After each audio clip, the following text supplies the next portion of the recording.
This is a notice from the Student Safety Commission. Mrs. Rodriguez counted us before we left.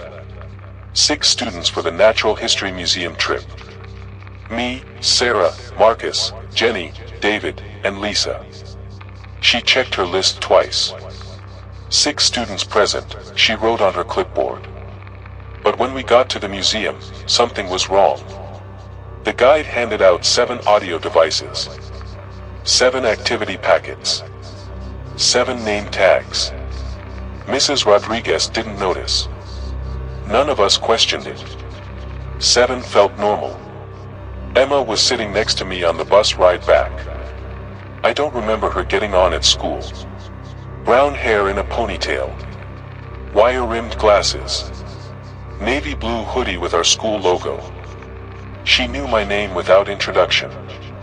She laughed at Marcus's jokes like she'd heard them before.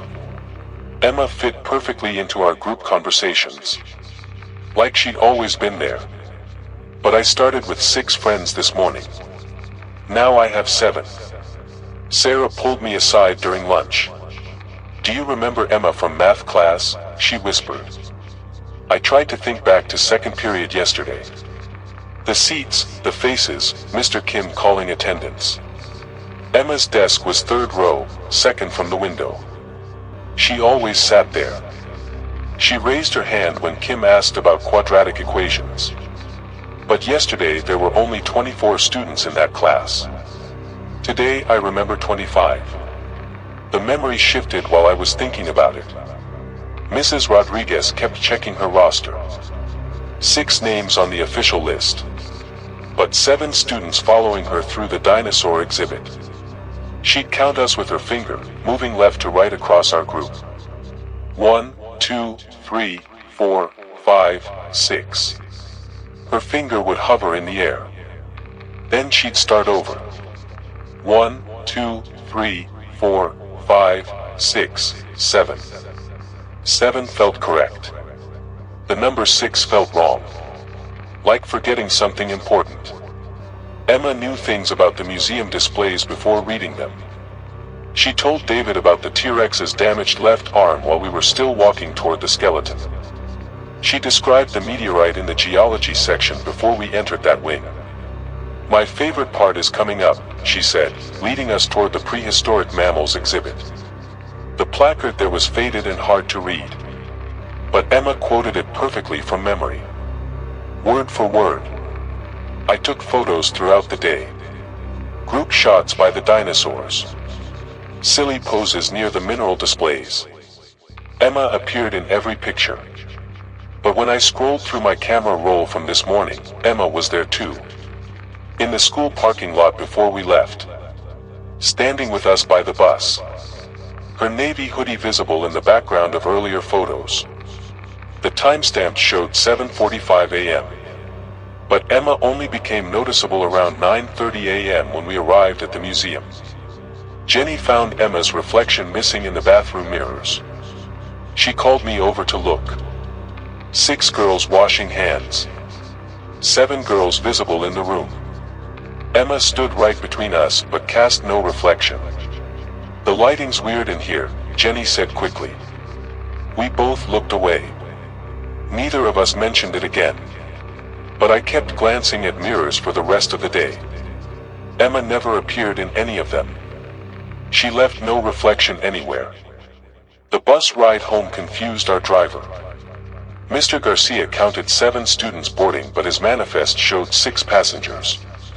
"Must have miscounted this morning," he muttered, adding an extra tally mark to his clipboard. Emma sat in a seat that shouldn't have existed. The bus felt longer than usual. More spacious. Like it had grown to accommodate our extra passenger. Mr. Garcia played the same country music he always played. But the song sounded different with 7 of us listening. Back at school, parents waited in the pickup circle. Mrs. Rodriguez called our names for dismissal. Sarah Martinez. Marcus Thompson. Jenny Williams. David Park. Lisa Chen. Tom Anderson. 6 names. 6 students released to their families. But 7 of us had experienced the entire day together. Emma stood beside me as parents collected their children. When I looked around for her after my mom arrived, Emma was gone. Like she had never existed. That night I looked through every photo on my phone. Emma appeared in hundreds of pictures spanning the entire school year. Halloween party in October, Emma dressed as a witch in the background. Christmas assembly in December, Emma singing in the choir she was never part of. Field day in March, Emma running races I didn't remember her entering. She had been invisible in plain sight for months. Only today made her visible to us. Monday morning felt wrong. Our group of friends sat together at lunch like always.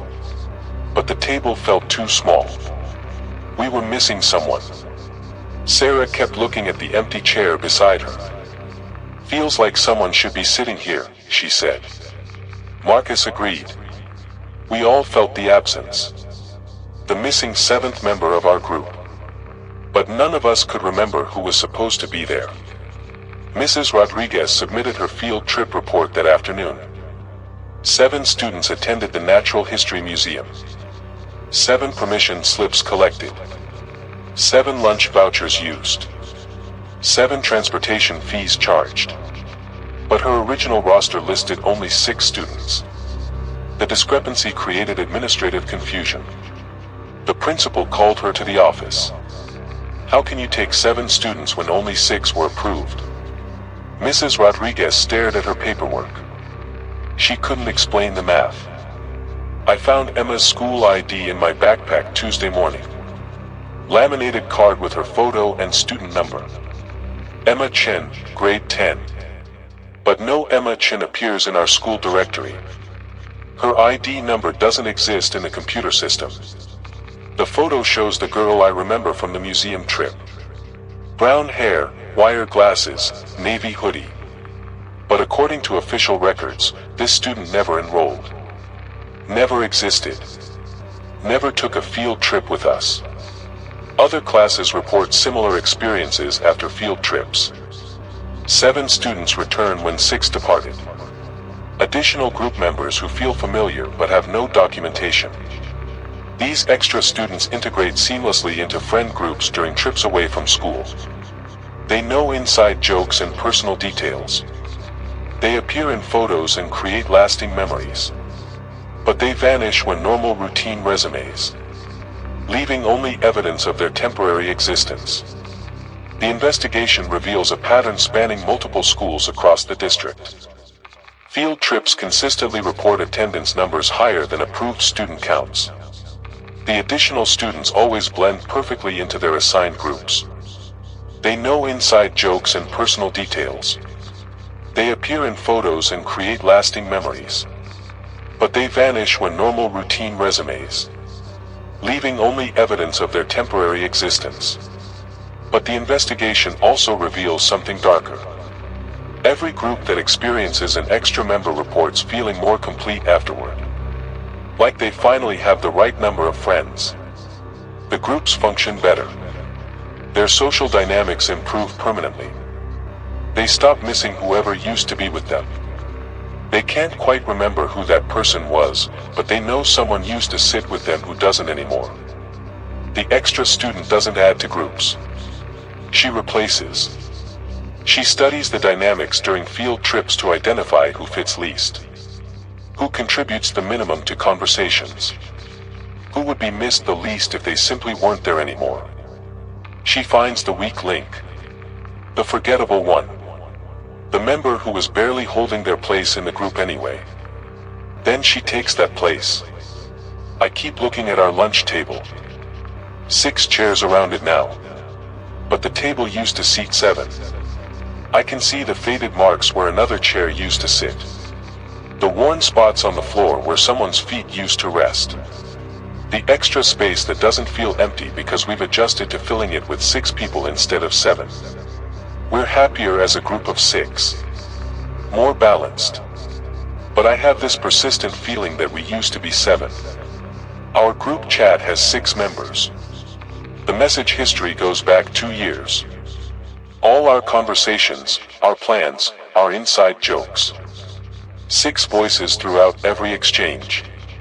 But sometimes I scroll through old messages and see responses that don't quite make sense. Comments that seem to reply to something that isn't there. Like half of a conversation was deleted. Like someone's contributions were edited out so cleanly that the remaining discussion still flows naturally. I found a group photo from last year's dance. 6 of us posing together. But the spacing looks wrong. Like we're standing around an invisible person. Our bodies angled toward a gap that should contain someone. Our smiles directed at empty space between us. The photographer must have taken several shots to get one where we looked natural with that strange gap in our formation. But this photo was the best one. The one where 6 looked normal. The extra student wasn't hunting during our museum trip. She was interviewing. She was evaluating our group to see who she could replace most easily. Who contributed least to our dynamics. Who could disappear without disrupting the core relationships. She found her answer. And now our group of 6 feels perfect. Complete. Like it was always meant to be this way. Like 7 was too many. This message ends because I'm starting to forget why I wrote it. The details are becoming unclear. The timeline is shifting in my memory. I know something happened on our field trip, but the specifics are fading. The extra student is becoming more familiar. Like she's always been part of our group. Like she belongs in the space that was waiting for her. Soon I won't remember that we used to be 6. Soon 7 will feel like the natural number. Soon I won't remember who got replaced. And neither will you.